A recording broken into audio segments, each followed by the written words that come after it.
¿Qué quieren que les diga, chicos? Tenemos parte jueves. Y- No, Sí. Creo que dijimos como 70 veces que era jueves. Pero sí, es jueves. Todavía es jueves, ojalá fuera viernes, pero no, nos queda una alarmita nada más. sí, es verdad. Ya estamos, chicos, ya estamos. Ya se siente igual en el aire, ¿viste? El jueves es como que uno dice, bueno, ya está, un día más, un día menos. Sí. Ya pasó toda la semana. Totalmente. Tu teoría es que muchos salen el día jueves también. Por su pollo, no es teoría.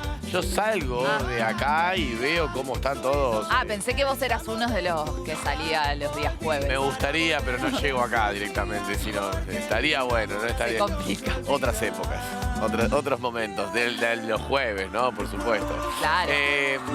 Pero bueno, Viernes, sábado. viernes, ya sábado es se otra historia. disfruta, y se disfruta, claro, exacto, por supuesto. Pero bueno, momento de despertarse para los que están ahí, viste, como medio bajón, qué sé yo, nosotros los ayudamos a levantar, por supuesto. Sí, tienen en pantalla nuestro número de WhatsApp, ahí nos escriben, nos mandan mensajito, charlamos un poco y además eligen el tema despertador que suena todas las mañanas a las 6:30, ustedes ya saben, y que después incluso lo pueden encontrar en nuestro canal de YouTube, @amanecerplaylist, donde van a encontrar todas las canciones y después todos los mensajitos también. Así que si quieren pueden aprovechar para mandar el WhatsApp, saludar a alguien, dejar un lindo mensaje Bien. y después lo buscan en YouTube y se lo comparten. @Amanecer Playlist, los esperamos ahí, como también en nuestro teléfono de WhatsApp para que nos escriban y nos manden mensaje como el siguiente. Mirá, Cris dice, hola, buen día.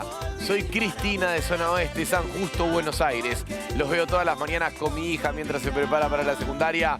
Quiero que me pasen el tema de Hora Perdida. Gracias y buen día. Me encanta. Hora Perdida ya es frase, canción, Todo. es todo, ¿no? Me encantó. Más de Temazo. uno habrá usado la frase para ver si todo seguía bien o no Para con chamullar, alguna persona, básicamente. claro. 4 de la mañana, hora perdida. Claro, saliendo del boliche. Yo creo que ayudó a más de uno. Sí, olvídate. Hora perdido también, ¿eh? También, olvídate, obviamente. olvídate. Bueno, temazo de Lucra, ¿nos despertamos con ese? Dale arriba. Oh.